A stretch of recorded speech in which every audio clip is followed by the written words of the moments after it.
ओम मुनित्रयं नमस्कृत्य सूक्तिः परिभाव्य च वैयाकरणसिद्धान्तकौमुदीयं विरच्यते। सर्वेभ्यः श्रोतृभ्यः नमः। अस्माभिः गतपाठे यद् पठितं तद् एकवारं स्मरामः। वयं वैयाकरणसिद्धान्तकौमुदी इत्याख्यस्य ग्रन्थस्य अजन्तपुल्लिङ्गप्रकरणे भवामः। प्रकरणस्यास्य अस्माकं क्रमे दशमः पाठः गतपाठः प्रवृत्तः। तस्मिन् दशमे पाठे वयं सु औजस अमौषस् इत्यादिषु पठितः यः प्रथमः प्रत्ययः सु इति, तत्र उकारस्य ग्रहणं कुतः क्रियते, तस्य किं प्रयोजनं, तत्र अर्वणस्त्रसावनयः इति सूत्रमादाय अस्माभिः तत्र चिन्तनं कृतम्। यदि तत्र उकारानुबन्धः न योज्येत, असौ इति स्थाने असि इत्येव उच्येत, तर्हि तत्र वाजमर्वत्सु इत्यत्र अर्वणस्त्रविधिः न प्रवर्तेत इति अस्माभिः पठितम्। किञ्च स्थानिवद्भावेन सुधर्मः ऋत्वे लब्धः भवति, अतः एव तस्य विसर्गत्वं भवति। तत्र स्थानिवद्भावस्य निषेधस्तु न शङ्क्यः ऋत्वस्य त्रिपादिस्थत्वात्। तत्र सः स्थानिवद्भावस्य निषेधो न भवति इत्यत्र इदुदुपधस्य च अप्रत्ययस्य इत्यत्र अप्रत्ययस्य इति ग्रहणमेव ज्ञापकं भवति इति अस्माभिः पठितम्। ततः परं रामः इति रूपसिद्धिः मूलक्रमानुसारेण साधिता। रमन्ते योगिनः अस्मिन् सत्यानन्दे चिदात्मनि इति रामपदेन असौ परं ब्रह्मा विधीयते इति कश्चन श्लोकोऽपि दृष्टः। ततः शब्दाः व्युत्पन्नाः भवन्ति अव्युत्पन्नाश्च भवन्ति इति पक्षद्वयमादाय व्युत्पत्तिपक्षे रामशब्दस्य तु कृत्तद्धितसमासाश्च इत्यनेन प्रातिपदिकसंज्ञा वक्तव्या इति पठितं। कुतः रम् इति धातोः घञ् इति अधिकरणे यः प्रत्ययः भवति सः कृत् इति कारणात् कृदन्तत्वात् प्रातिपदिकत्वं तस्य सिद्ध्यति कृत्तद्धितसमासाश्च इत्यनेन। अन्यथा यदि नाम यस्मिन् पक्षे अव्युत्पन्नत्वं प्रातिपदिकस्य स्वीक्रियते यदि, तर्हि तु अर्थवदधातुरप्रत्ययः प्रातिपदिकम् इत्यनेन सूत्रेण एव प्रातिपदिकसंज्ञा भवति इत्यपि अस्माभिः पठितम्। ततः प्रथमाविभक्तेः द्विवचने बहुवचने वा तत्र विशिष्टा व्यवस्था उक्ता। द्विवचनं यदि वक्तव्यम् अथवा विवक्षणीयम् अथवा बहुवचनं वा विवक्षणीयं, तर्हि द्विवचने द्वयोः प्रातिपदिकयोः बहुवचने बहूनां च प्रातिपदिकानाम् उत्पत्तिः जायते विवक्षानुसारम्। बहूनि प्रातिपदिकानि यथा न श्रूयेरन् तदर्थम् एकशेषव्यवस्था विशिष्टा व्यवस्था आरब्धा ग्रन्थकारेण प्रथमाध्यायस्य द्वितीयपादस्य। सरूपाणाम् एकशेष एकविभक्तौ, तत्र एकविभक्तौ यानि सरूपाण्येव दृष्टानि तेषाम् एक एव शिष्यते इति सूत्रस्य अर्थः दृष्टः। ततः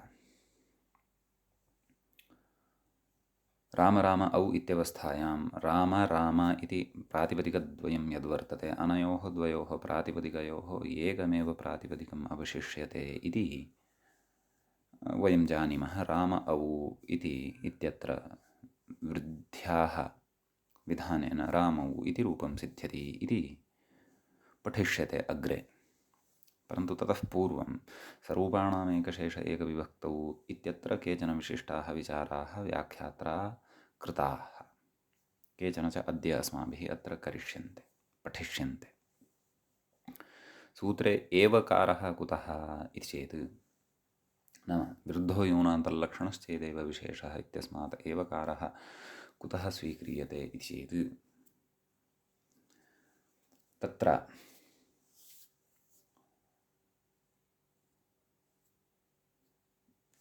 एकविभक्तौ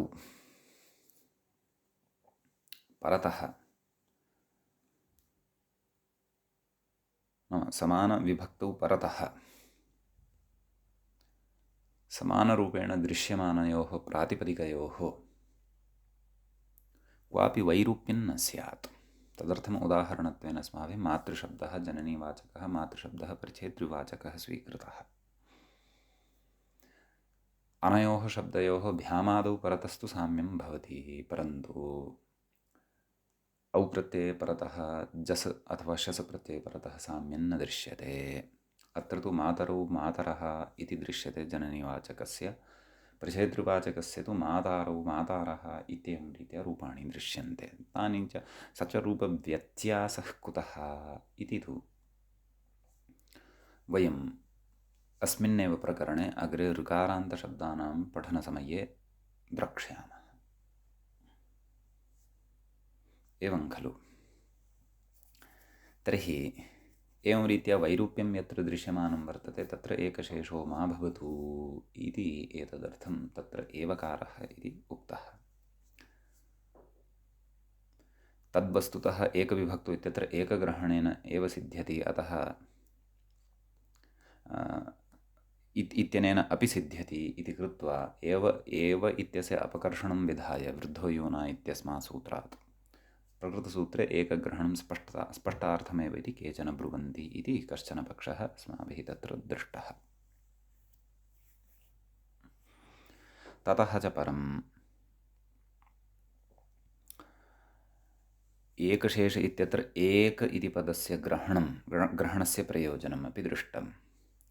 एकविभक्तौ इत्यत्र एकग्रहणस्य प्रयोजनं तु दृष्टमेव, एकशेष इत्यत्र एकग्रहणस्य प्रयोजनमपि दृष्टम्। किं प्रयोजनं तत्र इति चेत् द्वयोः बहुनां वा एकशेषः यथा न स्यात् तत्प्रयोजनं तत्र दृष्टम्। पुनश्च शेषग्रहणस्यापि तत्र प्रयोजनम् अस्माभिः चिन्तितं।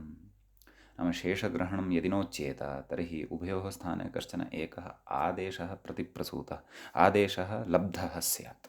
प्रतिप्रसवः इति न वक्तव्यम्, आदेशः इति लब्धः स्यात्। तथा चेत् अश्व अश्व इति द्युदात्तवतः स्थाने द्युदात्तवान् आदेशः स्यात्, सः नापेक्षितः।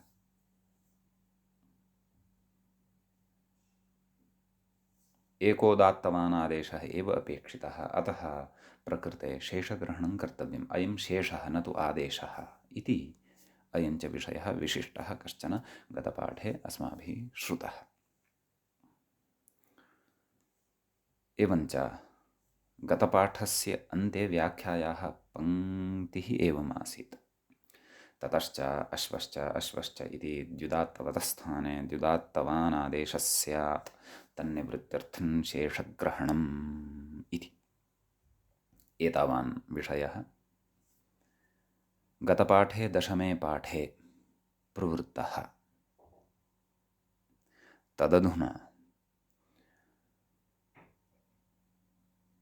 एकादशः पाठः अजन्तपुल्लिङ्गप्रकरणस्यास्य तत्र भवति आरब्धः। अग्रिमां पङ्क्तिं व्याख्यायाम् आदाय वयं पाठस्यास्य आरम्भं कुर्मः। किं कथयति चेत् अग्रे कथयति एकविभक्तौ इति सारूप्ये उपलक्षणम् इति, न तु एकविभक्तौ परतः एकशेषो भवति इति व्याख्यानम् उचितम्। नाम प्रकृते एकविभक्तौ इति सारूप्यस्य प्रतिपादकं भवति, सारूप्यं कथयति एकविभक्तौ इति पदम्। तस्य अयमर्थः न ग्राह्यः। कः? यत् एकविभक्तौ परतः एकशेषः भवति इति। तदेव, न तु एकविभक्तौ परतः एकशेषः भवति इति व्याख्यानम् उचितम्। नाम प्रकृते एका विभक्तिः काचित् परतः भवति,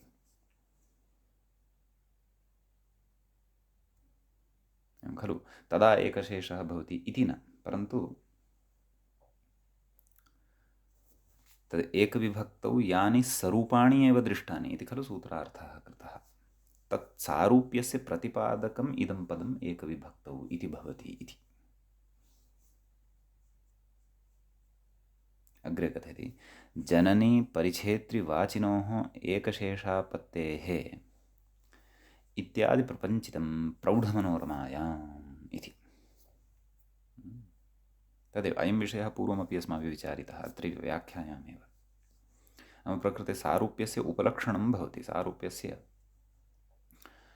उपस्थापकं भवति किम्, एकविभक्तौ इति पदम्। अतः तत्र स्वरूपाणाम् एकविभक्तौ इति अनयोः पदयोः मिथः अन्वयः भवति इति पूर्वमुक्तं खलु। तच्च वस्तुतः मातृशब्दमादाय अस्माभिः पूर्वमपि विचारितमेव। अथ जननीवाचकः मातृशब्दः, परिच्छेत्रिवाचकश्च यः मातृशब्दः, तदेव किं कथयति, जननी परिच्छेत्रिवाचिनोः एकशेषापत्तेः, नाम जननी परिच्छेत्रिवाचिनोः मातृशब्दस्य अन्यथा एकशेषः स्यात् इति प्रपञ्चितं प्रौढमनोरमायाम् इति। प्रौढमनोरमायां तत्र प्रपञ्चितं व्याख्यातं वर्तते। वस्तुतः एतत् सम्बद्धः विचारः अत्रैव अस्माभिः पूर्वमेव विचारितः, परन्तु प्रौढमनोरमायाम् इत्थमपि तत्र विचारः विशिष्टं पूर्वपक्षम् उत्थाप्य कृतः वर्तते इति व्याख्यात्रा सूच्यते।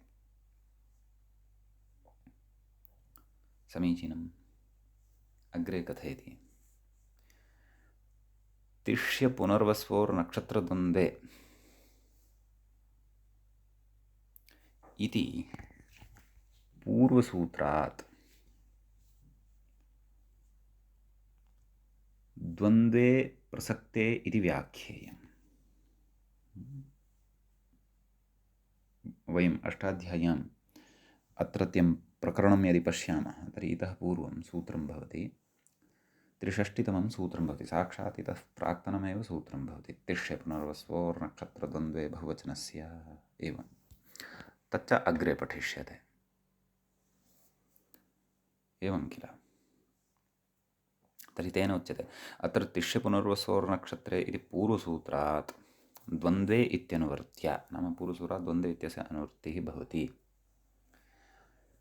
द्वन्द्वे प्रसक्ते इति व्याख्येयम्। सम्यक्, नाम द्वन्द्वे प्राप्ते एकशेषः भवति इति व्याख्येयं, नाम एषा व्याख्या कर्तव्या। द्वन्द्वानन्तरम् आदौ द्वन्द्वः भवतु, ततः परम् एकशेषः भवतु इति न, द्वन्द्वे प्राप्ते अत्र एकशेषः भवति इति व्याख्या कर्तव्या इति कश्चन अन्यः विचारः। यद्यपि अत्र किञ्चित् शृण्वन्तु यथा सामर्थ्यम्। एकशेषप्रकरणे, समासेषु एकशेषप्रकरणम् अस्माभिः पठिष्यते, तस्मिन् एकशेषप्रकरणे विचारस्यास्य इतोपि विस्तरेण चर्चा भविष्यति। अतः द्वन्द्वे प्रसक्ते इति व्याख्येयं। कथयति, ततश्च देवदेवः राजराजः इत्यादौ नैकशेषः। प्रयोगः वर्तते, किं, देवदेवः, तत्र द्वन्द्वः नास्ति। प्रकृते कः, तत्र द्वन्द्वस्य प्रसक्तिः नास्ति। तत्र कः समासः, देवानां देवः, देवदेवः, षष्ठी समासः। राज्ञां राजा, राजराजः, एवं खलु। तर्हि प्रकृते द्वन्द्वः नास्ति, अतः एकशेषोऽपि न भवति इति। अग्रे कथयति, द्वन्द्वापवादः एकशेषः इति फलितं। वस्तुतः द्वन्द्वस्य अयम् अपवादः भवति। कः? एकशेषः। द्वन्द्वो न भवति, परन्तु एकशेषः भवति, अयम् अपवादः। सा च अपवादव्यवस्था विस्तरेण एकशेषप्रकरणे पठिष्यते इत्युच्यते एव। अग्रे कथयति, यद्यपि अनैमित्तिकत्वात् अन्तरङ्गोऽयम् एकशेषः सुबुत्पत्तेः प्रागेव प्रवर्तते। नाम अनैमित्तिकत्वात् अयम् अन्तरङ्गः एकशेषः, नाम अस्य निमित्तानि न सन्ति इति कथयति। नैमित्तिकत्वम् अस्य न वर्तते। कस्य? एकशेषस्य। निमित्तानि तु स्युः, परन्तु अस्य नैमित्तिकत्वं न वर्तते। यद्यपि अनैमित्तिकत्वात् अन्तरङ्गः अयम् एकशेषः सुबुत्पत्तेः प्रागेव प्रवर्तते। एवं किल? नाम सुबुत्पत्तेः प्रागेव अस्य प्रवृत्तिः भवति। राम राम, ततः सुपः प्रवृत्तेः पूर्वमेव द्वित्वविवक्षायामेव अस्य एकशेषस्य प्रवृत्तिः भवति। कथयति तथापि द्वन्द्वापवादः एव अयम्। नाम पूर्वपक्षी पृच्छति, भोः द्वन्द्वस्य अपवादः कथमयम्? एवं खलु?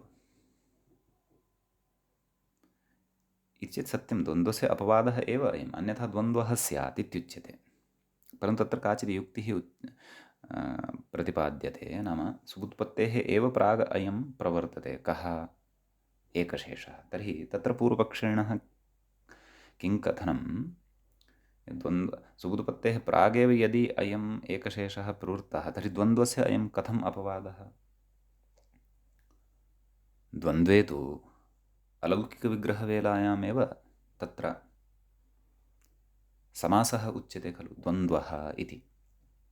तत्र च सुबुत्पत्तिः जाता भवति। अतः द्वन्द्वे अलौकिकविग्रहवेलायां सुबुत्पत्तिः जाता भवति इति कृत्वा अपरत्र भवान् कथयति यत् सुबुत्पत्तेः प्रागेव अयम् एकशेषः प्रवर्तते, तर्हि कथं द्वन्द्वस्य अयम् अपवादः भवितुम् अर्हति इति। परन्तु कथयति तथापि द्वन्द्वापवाद एव अयम्। तत्र कथयति असति ह्येकशेषे सुबुत्पत्तिः। नाम एकशेषः यदा न भवति तदा एव सुबुत्पत्तिः। असति एकशेषे सुबुत्पत्तिः, पक्षे द्वन्द्वश्च स्यात् इति। एकशेषः यदा नास्ति तदा एव सुबुत्पत्तिः, अपि च पक्षे द्वन्द्वश्च स्यात् यदि द्वन्द्वस्य अपवादः अयं नोच्येत। कथयति सति तु अनेकसुबन्तविरहात् द्वन्द्वस्य अप्राप्तिः फलिता इति।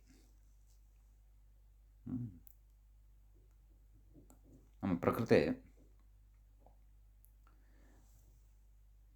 सुबुत्पत्तेः प्रागेव एकशेषेण प्रवर्तनीयम् इति खलु उच्यते। अतः सुबन्तत्वं तत्र नास्ति एव इति कृत्वा द्वन्द्वस्य प्राप्तिरेव न भवति।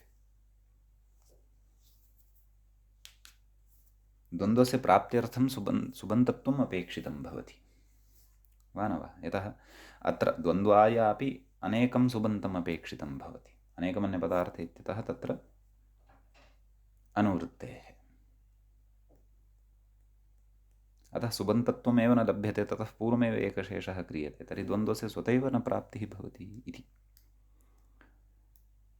एते सर्वेपि केचन विशिष्टाः विचाराः अत्र उच्यमानाः वर्तन्ते। अग्रे कथयति घटश्च घटश्च घटश्च तेषां समाहारः इति समाहारद्वन्द्वविषये तु नास्य प्रसक्तिः अनभिधानात्। एवं खलु? घटश्च घटश्च घटश्च समाहारद्वन्द्वः यदि विवक्षितः तदा तु अस्य प्रसक्तिः, अस्य प्रवृत्तिः न भवति। कुतः? अनभिधानात्। तथा अभिधानं नास्ति।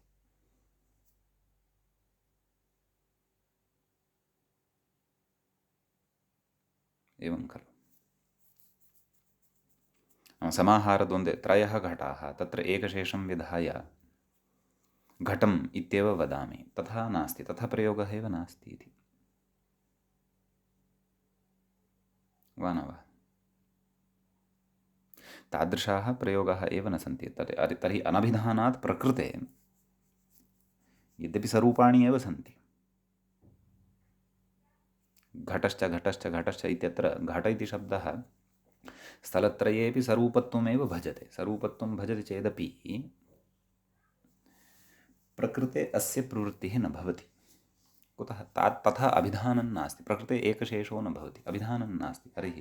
तर्हि किमत्र वक्तव्यम्? अतः तर्हि किम् एतावता किं ज्ञातं नाम इतरेतरयोगद्वन्द्वप्रसङ्गे एव तत्र एकशेषस्य प्रसक्तिः भवति, नान्यत्र।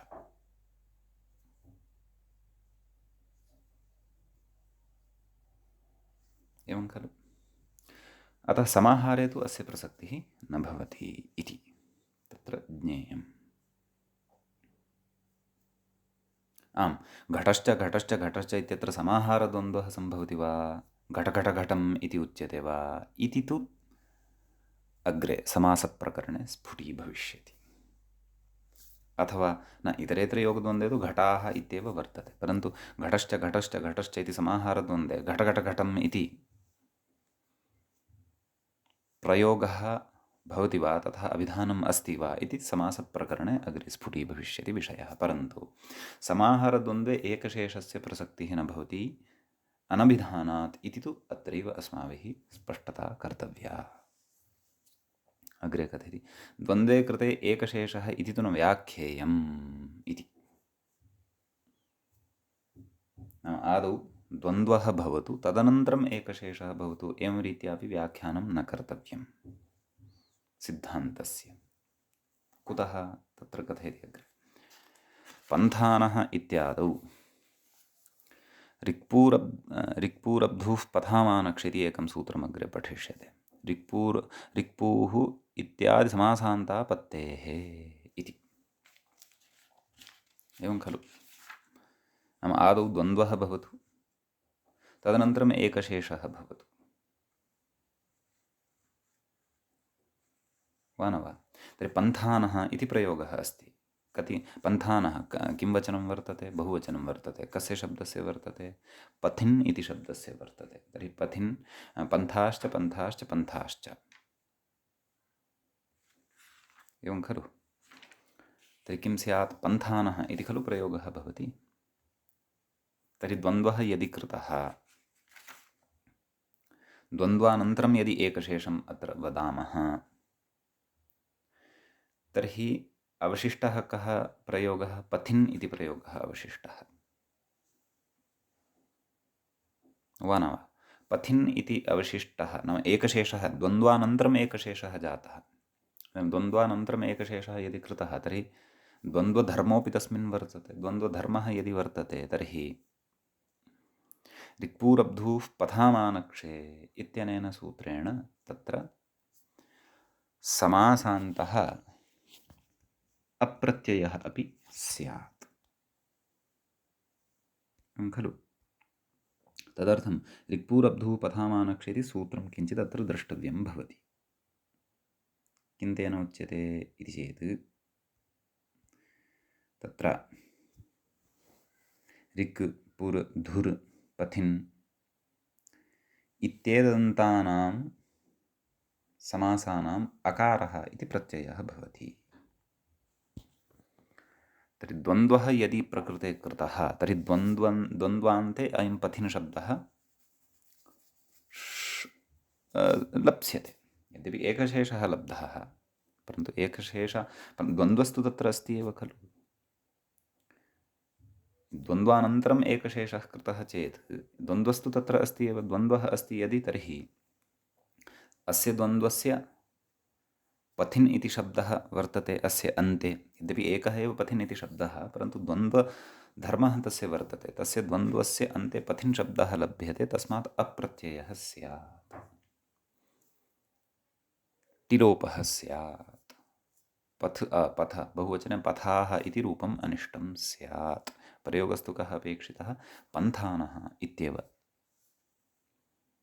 इत्येकं विषयं कथयति। अपरं च नाम अत्र समासान्तप्रत्ययस्य आपत्तिः प्राप्तिः, सा अनिष्टापत्तिः एव, तादृशी अनिष्टापत्तिः स्यात् इति एकं विषयम् उक्तवान्। अपरञ्च किं स्यात्? यदि द्वन्द्वसमासम् आदौ कुर्मः, ततः एकशेषं यदि कुर्मः, ततः किं स्यात्? तद् कथयति। करश्च करश्च करौ, तत्र आदौ द्वन्द्वः भवतु तदनन्तरम् एकशेषः भवतु इति यदि कथयामः, करौ इत्यत्र द्वन्द्वश्च प्राणितूर्यसेनाङ्गानाम् इति इत्याद्यापत्तेः इति। इदानीं तेन कस्य प्राप्तिः स्यात् तदर्थं तत्र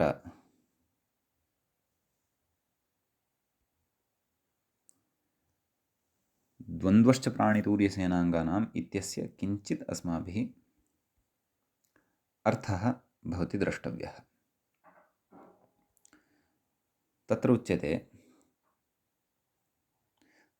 तेन एकवद्भावः क्रियते, एवं खलु? तन्नाम प्राण्यङ्गानां द्वन्द्वे एकवद्भवति, एकवद्भावः भवति, द्वित्वं तर्हि न स्यात् इत्यर्थः। तर्हि करौ इति विवक्षायामपि करः इत्येव स्यात्। एषा अन्या अनिष्टापत्तिः भविष्यति। तच्च अस्माभिः द्वन्द्वश्च प्राणितूर्यसेनाङ्गानाम् इति सूत्रपठनवेलायां यदा तस्य अर्थः पूर्णतया स्फुटीकरिष्यते ततः अयं विषयोऽपि पूर्णतया स्पष्टः भवितुम् अर्हति। समीचीनम्। ततः कथयति पूर्वसूत्रादिह द्वन्द्वग्रहण अनुवृत्तौ इदितो नुम् धातोः इत्यत्र इदितः इति निर्देशः लिङ्गम्। नाम भोः तत्र पूर्वसूत्रं किम् आसीत्? तिष्य पुनर्वस्वोर्नक्षत्रद्वन्द्वे बहुवचनम्। अस्मात् सूत्रात् द्वन्द्वग्रहणं खलु कृतम्। कथं ततः द्वन्द्वग्रहणम् अत्र स्वीकर्तव्यमेव इत्यत्र किं लिङ्गम् अथवा किं प्रयोजनम् इति चेत् लिङ्गम् अस्ति भोः। किम्? इदितो नुम् धातोः। इदितः इति प्रयोगः एव तत्र लिङ्गं भवति। लिङ्गं नाम प्रमाणं भवति। कथं कथयति? इत् इकारः इत् संज्ञकः यस्य सः इदित्। इत् अर्थात् इकारः, सः इत् संज्ञकः यस्य सः इदित्। सम्यक् कथयति। अत्र इच्छब्दयोः एकविभक्तौ सारूप्येऽपि द्वन्द्वविषयत्वाभावान् नैकशेषः, अन्यथा तत्राप्येकशेषः स्यादित्यलम्। अर्थात् किम् अत्र कथयितुम् इच्छति व्याख्याता इति चेत् द्वन्द्वे कर्तव्ये एव एषा व्यवस्था। द्वन्द्वानन्तरम् एषा एकशेषव्यवस्था न, द्वन्द्वे कर्तव्ये एव एषा एकशेषव्यवस्था। कुतः? इदं लिङ्गं भवति। पश्यन्तु, इदित् इदितो नुम् धातोः इत्यत्र इदित् इत्यत्र बहुव्रीहिः वर्तते। इत् इत् यस्य सः, तत्र इत् इति एकस्य इत् इत्यस्य अर्थः वर्तते इकारः, तपरकरणं वर्तते। अपरस्य इत् इत्यस्य अर्थः वर्तते इत् संज्ञा इति। तर्हि इत् यस्य सः इदित्। यदि इदानीं पश्यन्तु उभयोः सारूप्यं वर्तते खलु, परन्तु बहुव्रीहिः अस्ति। बहुव्रीहौ सारूप्ये सत्यपि यदि एकशेषः अभविष्यत् तर्हि सूत्रकारः इदितो नुम् धातोः इति न कथयति स्म, इतः नुम् धातोः इति कथयति स्म, एकशेषं विधाय कथयति स्म। अतः सूत्रकारस्य एतत् प्रयोगं दृष्ट्वा इदम् अस्माभिः ज्ञायते यत् प्रकृते तिष्य पुनर्वसोर्नक्षत्रद्वन्द्वे इत्यादि सूत्रात् द्वन्द्वपदस्य अनुवर्तनं कर्तव्यं। यतः द्वन्द्वातिरिक्तस्थले अयमेकशेषः सूत्रकारस्यापि नेष्टः, अन्यथा इदितो नुम् धातोः इति न कथयति स्म, इतः नुम् धातोः इति कथयति स्म। सम्यक् इति अलं। नाम सद्यः सरूपाणाम् एकशेष एकविभक्तौ इति सूत्रमादाय एतावान् विचारः पर्याप्तः इति कथयति ग्रन्थकारः, व्याख्याकारः। एवं तर्हि एतावता श्रवणेन बहवः विचाराः अत्र अस्माभिः श्रुताः। बहूनि सूत्राणि एतावता अस्माभिः न पठितानि वर्तन्ते। तेषां पठनसमनन्तरमेव तेषां प्रकृतिचर्चितानां सिद्धान्तानां पूर्वोत्तरपक्षाणां च स्पष्टता भविष्यति। सद्यः एतत् सूत्रविषये वयं एतावदेव बुद्धौ स्थापयामः यत् एकविभक्तौ परतः सरूपाणि यानि दृष्टानि तेषु एकः एव अवशिष्यते। यथा राम राम औ इत्यत्र राम इत्येव अवशिष्यते इत्यर्थः। सम्यक्। ततश्च अग्रे कथयति व्याख्याता, राम औ इति स्थिते प्रक्रियां दर्शयति। एकशेषः जातः खलु, ततः परं स्थितिः लब्धा वर्तते राम औ इति। यतः द्विवचनम् अस्ति, औ इति प्रत्ययः अत्र भवति। कथयति अग्रे, प्रथमयोरित्यादिना। तत्र मूले द्रष्टव्यं, नाम सरूपाणाम् एकशेष एकविभक्तौ इत्यस्य सूत्रार्थानन्तरं कथयति खलु, प्रथमयोः पूर्वसवर्णः नादिचि वृद्धिरैचि रामौ इति कथयति। कथयति वृद्धिं बाधित्वा पूर्वसवर्णदीर्घे प्राप्ते आह नादिचि इति। एवं खलु, आदौ राम औ इत्यवस्थायां तत्र वृद्धिरेचि इत्यनेन सूत्रेण पूर्वपरयोः स्थाने वृद्धिरेकादेशः वक्तव्यः इति स्थितिः। परन्तु वृद्धेः बाधकः पूर्वसवर्णदीर्घः। एवं खलु, तत्र शिवोर्च्यः इत्यत्र प्राप्तिव्याजेन इदं सूत्रम् अस्माभिः पठितं। किं सन्धिप्रकरणे किं प्रथमयोः पूर्वसवर्णः इति। परन्तु तत्रापि नादिचि इति उक्तमेव। एवं खलु, ततः तत्र शिवोर्च्यः वा अन्यत्र, प्रायः अन्यत्र, यतः नादिचि इत्यत्र तु प्रसङ्गः नास्ति वा इति भाति। नैव, सत्यं, शिवोर्च्यः इत्यत्र एव मया सम्यगेव स्मर्यते। तत्र शिव उ नाम रू भवति, रोः उ उत्वे सति, ततः परं तत्र प्रथममेव पूर्वसवर्णः इत्यनेन पूर्वसवर्णदीर्घस्य प्राप्तिः भवति। परन्तु नादिचि इत्यनेन निषेधः उच्यते, ततः गुणः सावकाशः भवति। प्रकृतेपि तथैव किमपि जायमानम् अस्ति। पश्यन्तु, राम औ इत्यवस्थायां वृद्धौ कर्तव्यायां वृद्धेः अपवादः प्रथमयोः पूर्वसवर्णः इति पूर्वसवर्णदीर्घः सम्प्राप्तः भवति। यतः तदीयानि सर्वाणि अपि निमित्तानि प्रकृते वर्तन्ते। एवं खलु, प्रथमविभक्तेः औ इति परतः वर्तते, अकः च सः परतः वर्तते। अतः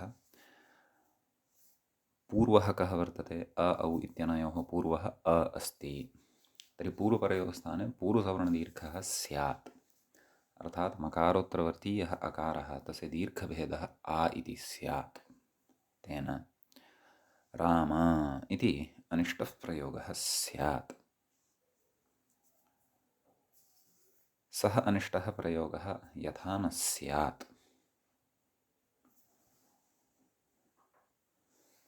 तदर्थं तत्र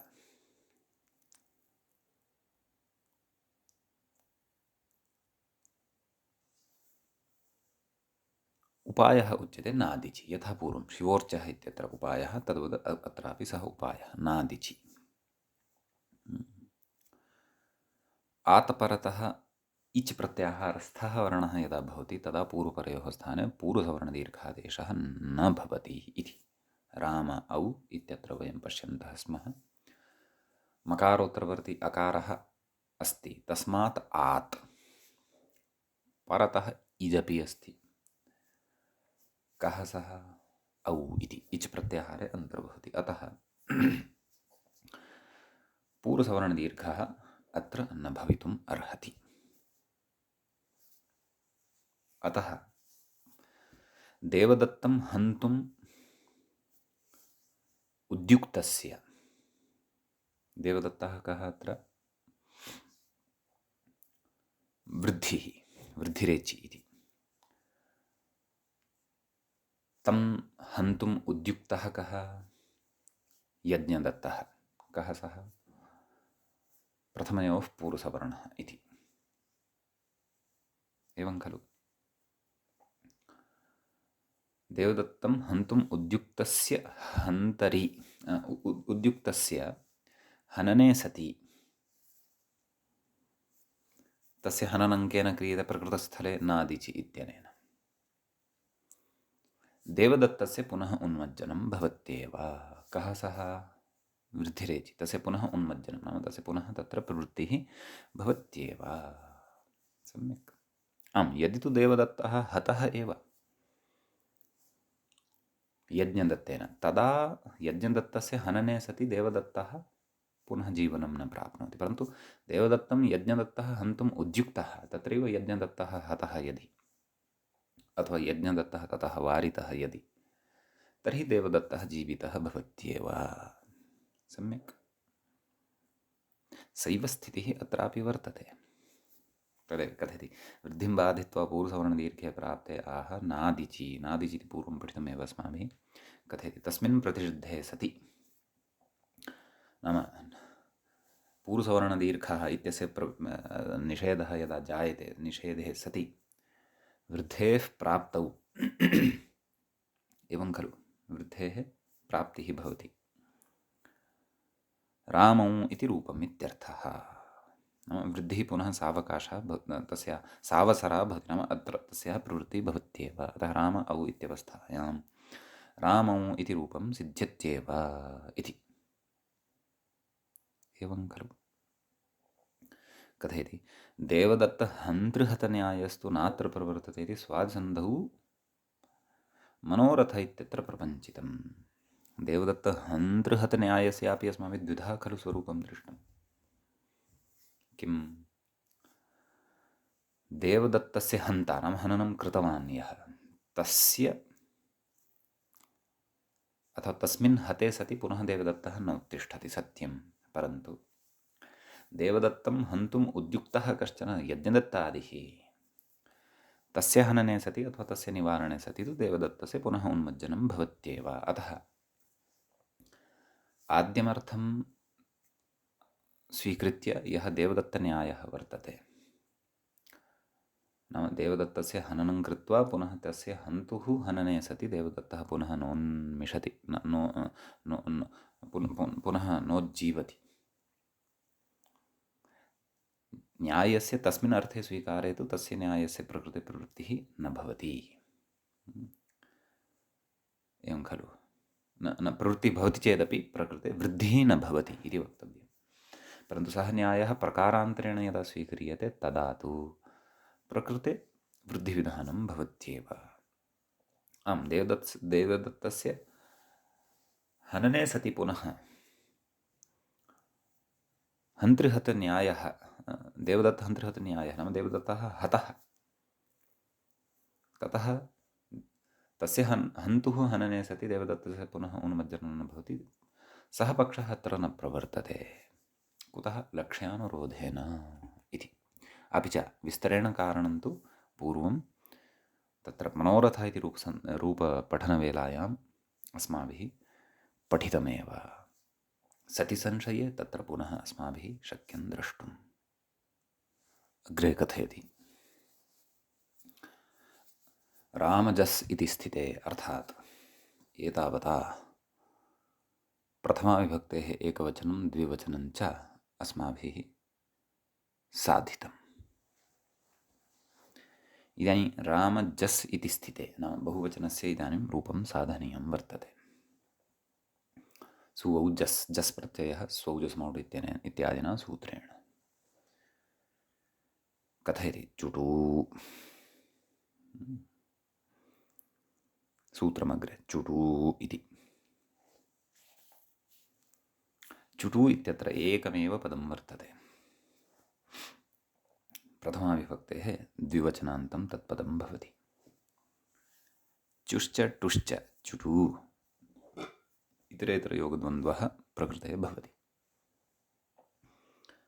व्याख्याता कथयति उपदेशे जनुनासिक इत् इत्यतः इदित्यनुवर्तते, नाम इत् इति अनुवर्तते। तच्च द्विवचनान्ततया विपरिणम्यते, द्विवचनान्ततया तस्य विपरिणामो भवति इति। कुतः? यतः सूत्रे द्विवचनमस्ति, चुटू इति द्विवचनम् अस्ति। अग्रे कथयति आदिर्यटुडवः इत्यतः आदिग्रहणम् अनुवर्त्य द्विवचनान्ततया विपरिणम्यते। एवं खलु? आदिर्यटुडवः इत्यस्मात् आदिः इति अपि द्विवचनान्ततया अत्र लभ्यते, यद्यपि तत्र एकवचने एव अस्ति। तत्सर्वं व्याख्यानात् अर्थः ग्राह्यः, सर्वोऽपि अर्थः। कथयति शफ् प्रत्ययस्य इत्यनुवर्तते।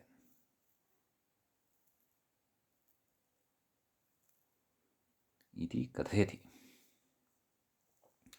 परन्तु शफ् प्रत्ययस्य इत्यस्मात् शः इति नानुवर्तेत, प्रत्ययस्य इत्येव अनुवर्तेत। एवं खलु? षकारस्य अनुवृत्तेः प्रकृते प्रयोजनं नास्ति। शफ् प्रत्ययस्य इत्यस्मात् प्रत्ययस्य इत्यनुवर्तते, तदपि द्विवचनान्ततया एव नैव, तत्तु एकवचनान्ततया एव शक्यम्। अतः शफ् प्रत्ययस्य इत्यस्मात् प्रत्ययस्य इत्यनुवर्तते इति वक्तव्यम्। अथवा तथा व्याख्यातुः पङ्क्तेः अस्याः अभिप्रायः अस्माभिः ग्राह्यः। तदाह नाम ततः कथयति, किं कथयति? सूत्रार्थं पश्यन्तु, नाम एतावत् सर्वम् अनुवृत्त्यादिकं गृहीत्वा ततः परं सूत्रार्थो भण्यते, सूत्रार्थः उच्यते।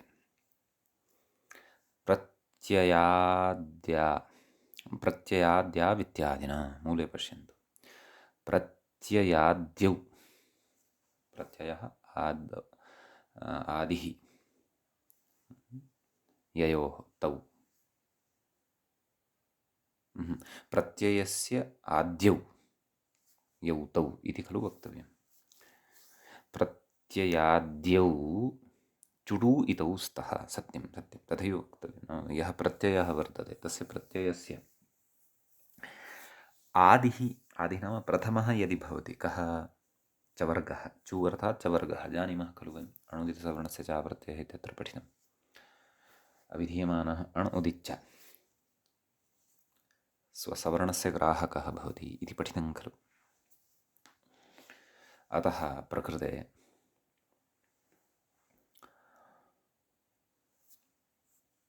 किं कथयति चेत् प्रत्ययाद्यौ चुटु, नाम प्रत्ययाद्यौ चवर्गटवर्गौ, तर्हि च छ ज झ ञ ट ठ ड ढ ण एते सर्वेपि तस्मिन् अन्तर्भवन्ति। इतौ स्तः, अनयोः इति संज्ञा भवति इत्यर्थः। सम्यक्। इति जस्येति, मूले पश्यन्तु, इति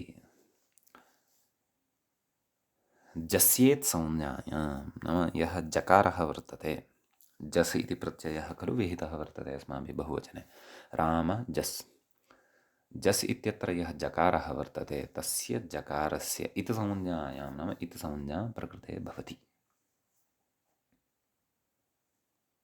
एवं खलु? अतः इति संज्ञायाः फलं किं तत् कथयति व्याख्याता। इति संज्ञायां तस्य लोपः इति लोपः, जकारस्य लोपो भवति। किं नाम प्रकृते लोप एव फलं न, वास्तविकं फलं तु अन्यदपि वक्ष्यते व्याख्यात्र।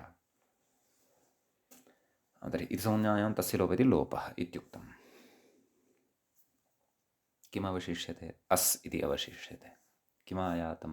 राम अस् इत्यायातम्। सम्यक्। ततः कथयति जकारस्तु जसषि इत्यादौ शसो निवृत्त्यर्थः।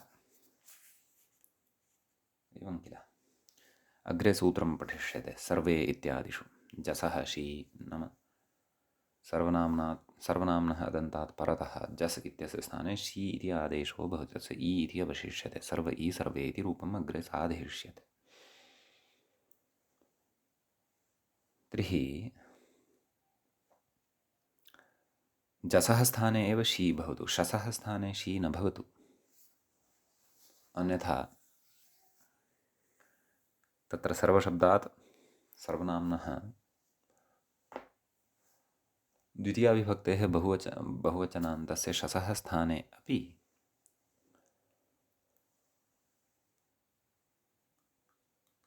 तत्र शी इति आदेशः स्यात्।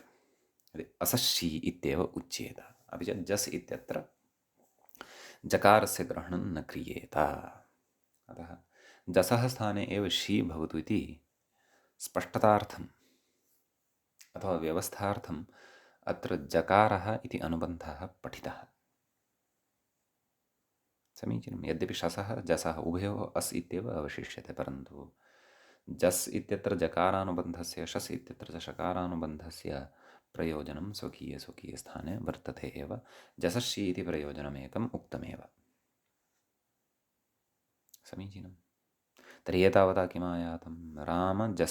राम अस् नाम जकारस्य इतसंज्ञा जुटु इत्यनेन ततः लोपानन्तरम् अस् इत्येव खलु अवशिष्यते। अतः राम अस् इत्येव लब्धम्।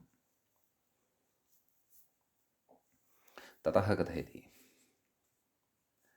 अथ जसः सकारस्य हलन्त्यम् इति इतसंज्ञायां लोपम् आशङ्क्य आह।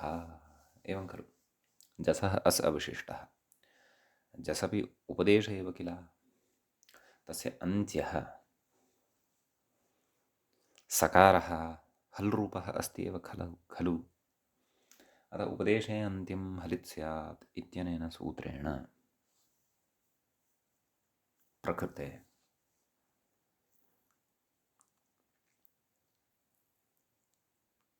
इतसंज्ञा स्यात् जस् इत्यत्र विद्यमानस्य सकारस्य लोपः स्यात्। परन्तु इतः सकारः एव लुप्तः, तर्हि रामाः इत्यस्मिन् प्रयोगे विसर्गश्रवणमेव न स्यात्। अतः अयं सकारः अपेक्षितश्चेत् तर्हि प्रकृते प्राप्यमाणा इतसंज्ञा कथं वारणीया इत्याशङ्क्याः। नाम कथयति, किं कथयति? अग्रिमं सूत्रं कथयति। अग्रिमं सूत्रं किमस्ति? न विभक्तौ तु स्मः इति वर्तते अग्रिमं सूत्रम्। न विभक्तौ तु स्मः इत्यत्र पदच्छेदः द्रष्टव्यः। न इति एकं पदं सप्तमी विभक्तेः एकवचन क्षन्तव्यः अव्ययपदं भवति न इति। विभक्तौ इति विभक्ति इति शब्दस्य सप्तमी विभक्तेः एकवचने रूपं भवति विभक्तौ इति। तुस्माः इति प्रथमा विभक्तेः बहुवचनान्तः प्रयोगः भवति। तस्य विग्रहं कथयन्नस्ति व्याख्याता। पश्यन्तु। तुश्च स च मा एतेषां द्वन्द्वः। तु स म। तर्हि विग्रहः कथं वक्तव्यः? तुश्च स च मश्च। एवं खलु। अतः कः द्वन्द्वः? इतरेतरयोगद्वन्द्वः वर्तते। अतः न विभक्तौ तुस्माः इति श्रूयते। अन्यथा न विभक्तौ तुस्मम् इति स्यात्।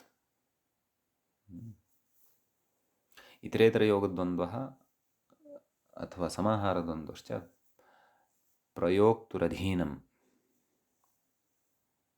प्रयोक्तुरधीने अस्ति। सः यथा इच्छति, यथा विवक्षति, तथा प्रयोगं कर्तुं शक्नोति।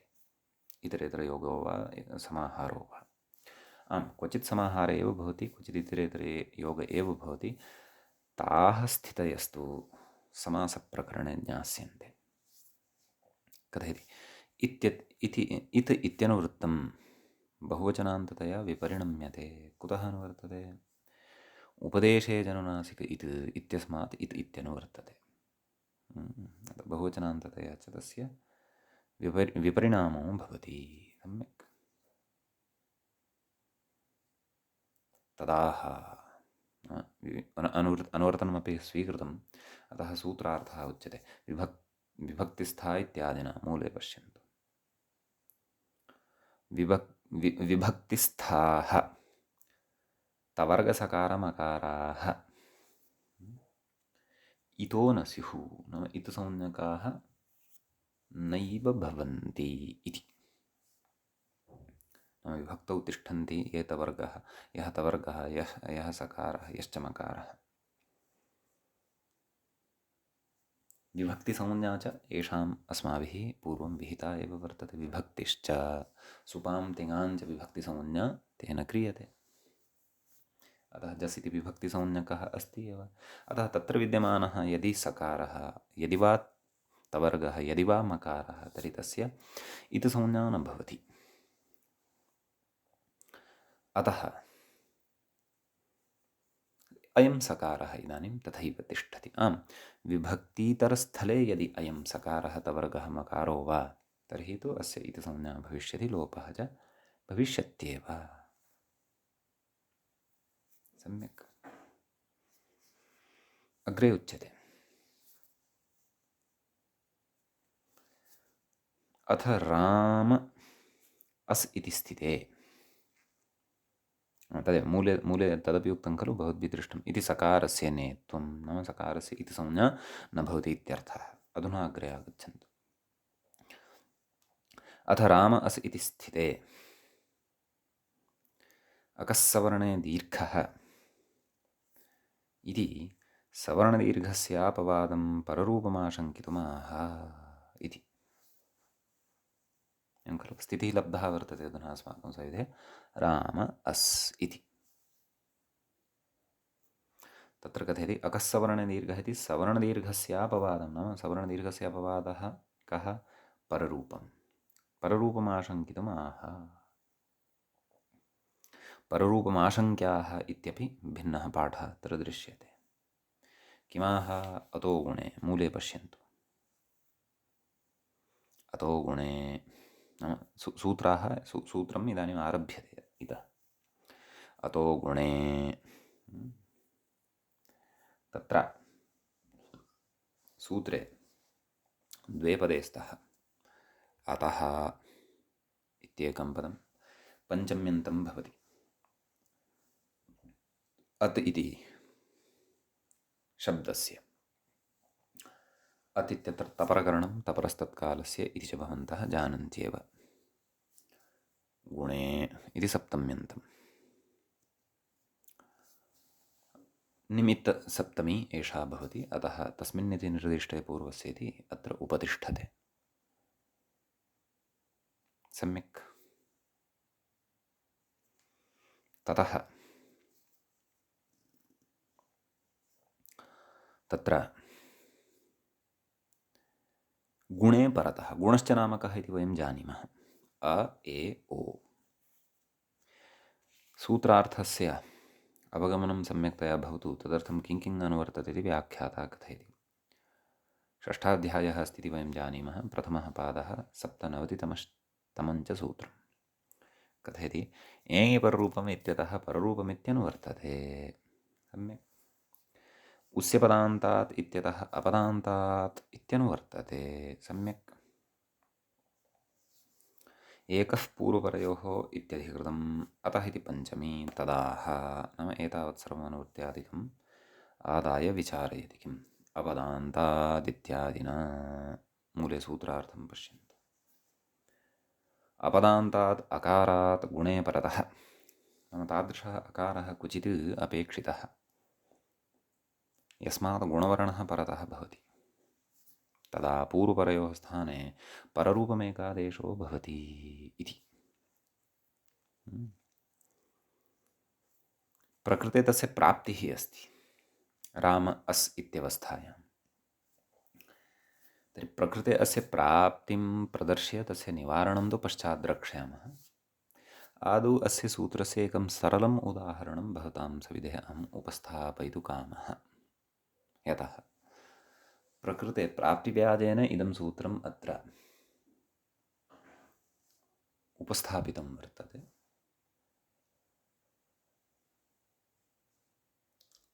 अस्य प्राप्तेः निवृत्तिः करिष्यते, परन्तु अस्य प्रयोजनं किं, क्व इदम् उपतिष्ठते इति तु अधुना वयं द्रक्ष्यामः। भवद्भिः भूधातोः क्रियापदरूपाणि असकृतश्रुतानि स्युः। भवति, भवतः, भवन्ति इति। तत्र बहुवचनमस्ति किल, भवन्ति इति।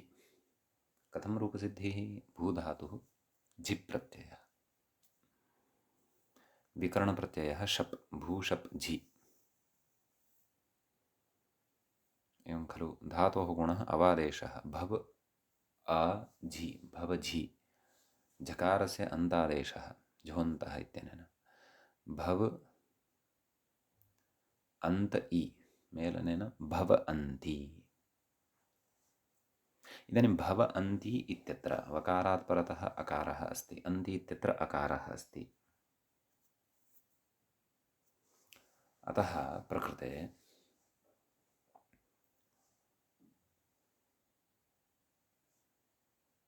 अकस्सवर्णे दीर्घः इत्यनेन सवर्णदीर्घः स्यात्।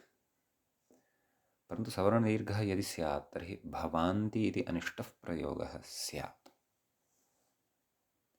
स तु प्रयोगः नापेक्षितः, प्रयोगस्तु भवन्ति इत्येव अपेक्षितः। अतः अकस्सवर्णदीर्घः इति गुणं प्रबाध्य, क्षन्तव्यः, सवर्णदीर्घं प्रबाध्य अतो गुणे इत्यनेन पररूपं विधीयते। अतो गुणे इति किं कथयति? अपदान्तात् अकारात् गुणे परतः। भव अन्ति इत्यत्र वकारोत्तरवर्तीयः अकारः सः अपदान्तः पदस्य अन्ते नास्ति। तस्माच्च परतः गुणोऽपि अस्ति। कः? अन्ति इत्यस्य अकारः अ इति गुणवर्णेषु अन्तर्भवति। अतः पूर्वपरयोः स्थाने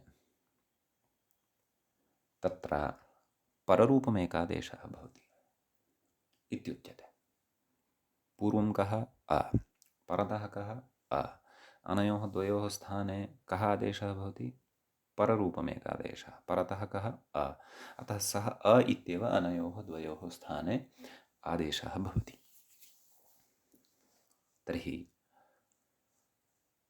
भव अन्ति मेलनेन भवन्ति इति रूपं तत्र भवति सिद्धम्। समीचीनं। शास्त्रे बहुत्र अस्य सूत्रस्य अग्रिमप्रकरणेषु प्रयोजनं भविष्यति। अतः उदाहरणानि यदा यास्यन्ति तदैव वयं द्रक्ष्यामः। सद्यस्तु वयम् इदानीम् अग्रे प्रविशामः।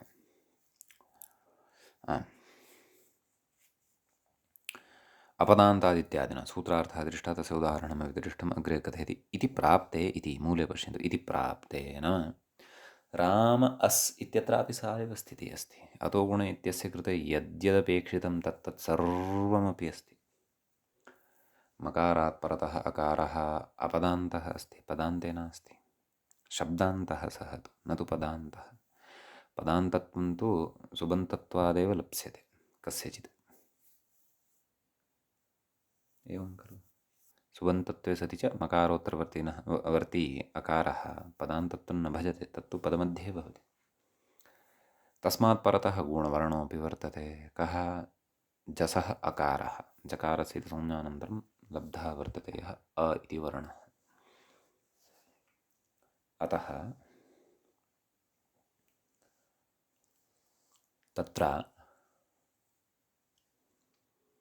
राम अस् इत्यत्रापि पररूपं प्राप्तं, परन्तु पररूपं नापेक्षितं। यदि पररूपं स्यात् तर्हि रामः इत्येव अनिष्टः प्रयोगः बहुवचनेपि स्यात्, परन्तु प्रयोगः कः अपेक्षितः? रामाः इत्येव। अतः कथम् अस्य पररूपस्य निवृत्तिः, केन वा निवृत्तिः अत्र स्यात्, येन अपेक्षितं रूपं स्यात्, तद्विषये वयम् अग्रिमे पाठे पठिष्यामः। सद्यस्तावत् अद्यतनपाठः अत्रैव अस्माभिः उपसंह्रियते। मुनित्रयं नमस्कृत्य उक्तिः परिभाव्य च वैयाकरणसिद्धान्तकौमुदीयं विरच्यते। एवञ्च वैयाकरणसिद्धान्तकौमुदी इत्याख्यस्य ग्रन्थस्य अजन्तपुल्लिङ्गप्रकरणस्य 11 पाठः अस्माकं क्रमे सम्पन्नतां गतः। नमः सर्वेभ्यः श्रोतृभ्यः।